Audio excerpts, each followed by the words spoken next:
बात उस समय की है जब हमारे देश पर अंग्रेजों का राज था। गुजरात के सूरत जिले में गणपत नाम का एक आज हमारी तीसरी बच्ची भी हमें छोड़कर इस दुनिया से चली गई।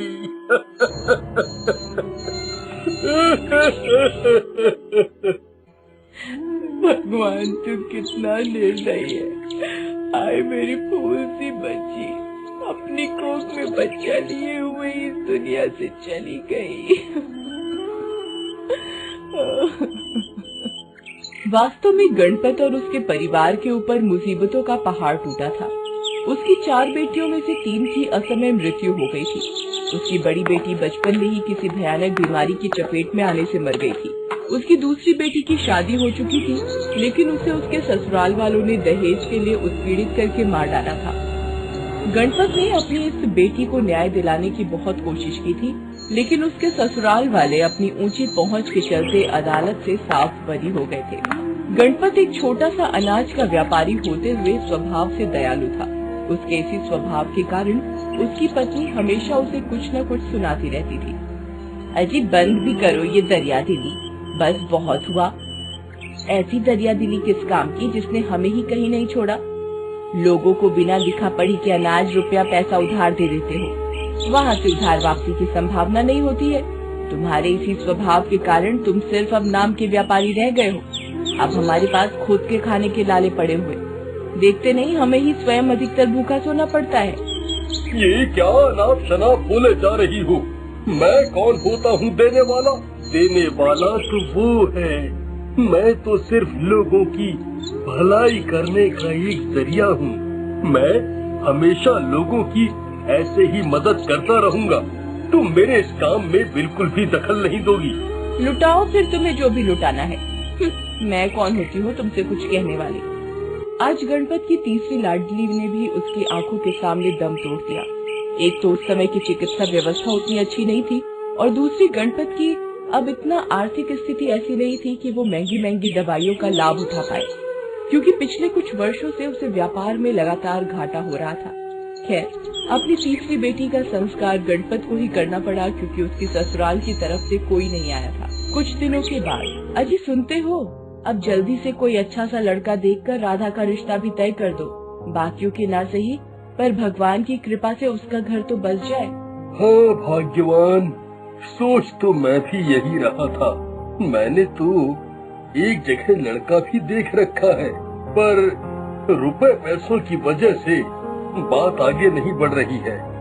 बस एक बार किसी तरह महाजन के हाथ पांव जोड़कर कुछ रुपयों का इंतजाम कर लो। हमारे जीते जी इसका घर बस जाए और ये खुद को अभागन ना समझे। इसके विवाह के लिए मैंने अपने 2-4 चांदी के गहने बड़े जतन से संभाल कर रखे हैं। गणपत की आंखों में आंसू आ गए।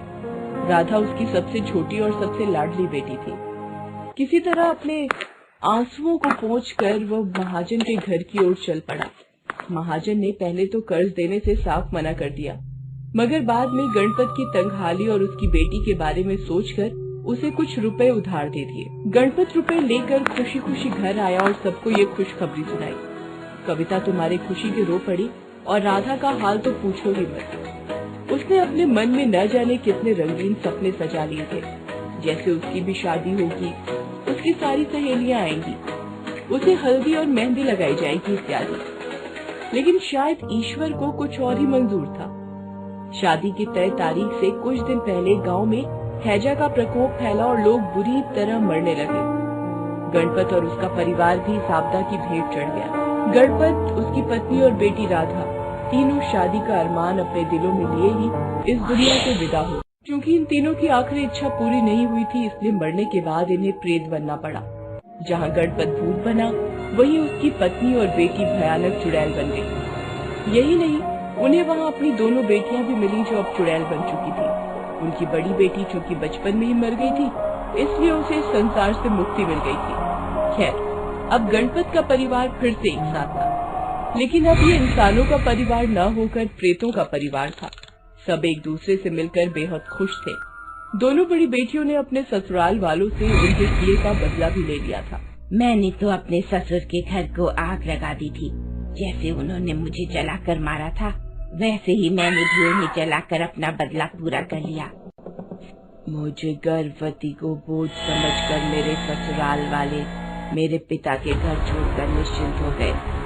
वे मेरे मरने के बावजूद भी मुझे देखने नहीं आए थे, इसलिए मैंने उनका सारा व्यापार और धन संपदा नष्ट कर डाली। वे सब भूख से तड़प तड़प कर मरे थे और उनके द्वार पर एक कुत्ता भी झांकने नहीं आया था। इस तरह सब लोगों ने अपनी अपनी आप बीती सुनाई। एक दूसरे से मिलकर सब बेहद खुश थे, सिवाय राधा को छोड़कर। उसके मन में अभी भी शादी की लालसा बाकी थी। उसने ये बात अपने पिता से कही। पिताजी, मैं शादी करना चाहती हूँ। लेकिन बेटी, अब ये कैसे संभव है? अब हम इंसान नहीं रहे। पागल हो गई है क्या तू, जो शादी करने की बात कर रही है? तूने मेरी हालत नहीं देखी थी? कैसे मेरे ससुराल वालों ने मुझे दहेज के लालच में जलाकर मार डाला था। पागल मत बन राधा, होश में आ। तेरे लिए लड़का कहाँ से ढूंढेंगे? हमें लड़का ढूंढने जाने की जरूरत नहीं है बाबा। लड़के वाले स्वयं मुझसे विवाह करने यहाँ आएंगे। मैं अपने वर का चुनाव स्वयंवर के द्वारा करूँगी। इस स्वयंवर में जो भी मेरी शर्तों को मानने को तैयार होगा वही मेरा पति बनेगा। इतना कहकर राधा ने एक अत्यंत रूपवान युवती का रूप धरा और गणपत ने एक कुलीन से दिखने वाले व्यक्ति का रूप लिया और राधा के स्वयंवर की सूचना सबको देने चल पड़ा। जब राधा की बड़ी बहनों और माँ ने इस स्वयंवर की बात सुनी तो वे भी बहुत खुश हुई और झटपट उन्होंने भी इंसानी रूप धारण कर लिया। निश्चित समय पर स्वयंवर शुरू हुआ। एक से एक सुंदर और विद्वान लड़के स्वयंवर में राधा के समक्ष आए। उसने उनके सामने एक एक करके अपनी शर्तें रखनी शुरू की। मेरी पहली शर्त ये है कि शादी में सारा खर्चा लड़के वालों की तरफ से होगा और उन्हें एक पैसे का भी दहेज नहीं मिलेगा। मेरी दूसरी की शादी के बाद जब मेरा मन करेगा तब मैं घर का काम करूंगी। मुझ पर घर का काम करने की कोई बाध्यता नहीं होगी। मेरी तीसरी शर्त है कि शादी के बाद मेरा होने वाला पति या पति के घर वाले कोई भी मुझे संतान के लिए मजबूर नहीं करेंगे। मेरी आखिरी और चौथी शर्त ये है कि शादी के बाद रात को मैं अलग कमरे में ही सोऊंगी। इन शर्तों को सुनकर अच्छे अच्छों की हवा निकल गई। अधिकतर स्वयंवर में आए लड़के चुपचाप वहाँ से चले गए। राधा की शर्तें थी ही ऐसी जिन्हें पूरा करना उस समय हर किसी के बस की बात नहीं थी।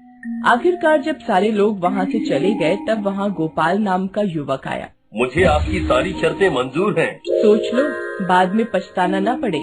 सोच लिया, बस आप हाँ कर दो। फिर क्या था। इसके बाद राधा और गोपाल की शादी हो गई और राधा अपने माता पिता और बहनों को छोड़कर गोपाल के साथ उसके घर पर रहने लगी। गोपाल के परिवार में उसके माता पिता तथा भैया भाभी थे। राधा को गोपाल के साथ रहते हुए 1 सप्ताह से अधिक दिन हो गए। गोपाल और उसका पूरा परिवार राधा की सारी शर्तों को पूरा कर रहा था। इधर राधा के परिवार वालों को उसकी याद सताने लगी। उन लोगों ने इंसानी रूप धारण कर लिया और राधा से मिलने गोपाल के घर पहुंच गए।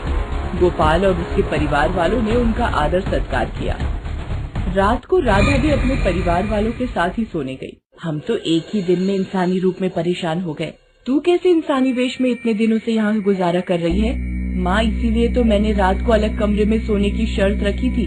जब सब लोग सो जाते हैं तब मैं अपने असली रूप में आती हूँ और जंगलों और पहाड़ों की सैर करने निकल जाती हूँ। कोई बात नहीं। आज बहुत दिनों बाद सारा परिवार एक साथ इकट्ठा हुआ है। देखो, मैं आज ढेर सारा कच्चा मांस लाया हूँ। सब लोग साथ में मिलकर खाएंगे और मजे करेंगे। लेकिन बाबा जरा रुको, मैं देखकर आती हूँ कि सब सो गए हैं या नहीं। कहकर राधा दबे पांव वहाँ से उठी और दूसरे कमरे में जाकर झांका। अंदर का नजारा देखकर उसके होश ही उड़ गए। अंदर उसके ससुराल वाले थे, लेकिन सब के सब पिशाचों के भेष में।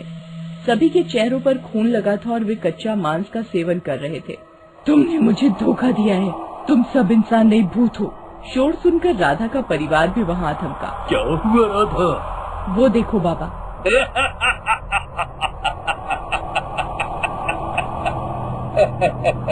तो तुम और तुम्हारा परिवार कौन से इंसान हो? मैं तो पहली बार ही तुम लोगों की लाल लाल अंगारी जैसी आंखें देखकर पहचान गया था। यह सुनते ही राधा का पूरा परिवार अपने असली रूप में आ गया। देखो राधा, जो जैसा होता है उसे वैसा ही फल मिलता है। मतलब तुम चुड़ैल हो तो तुम्हारा जीवन साथी भी भूत या प्रेत ही होना चाहिए। किस्मत ने हम लोगों को मिलवाया है, और अगर हम लोग खुश हैं तो इससे कोई फर्क नहीं पड़ता है कि हमारी पहचान क्या है। चलो हम अपने आने वाले समय को खुशहाल बनाएं, और जब तक हमें मुक्ति नहीं मिल जाती तब तक क्यों ना हम यूं ही प्रेम से रहें। राधा ने इस बात का कोई जवाब नहीं दिया। उसने बस एक बार गोपाल की आंखों में देखा, फिर मुस्कुराते हुए उससे लिपट गई। उधर राधा और गोपाल का परिवार खुशी खुशी एक साथ रहने लगे।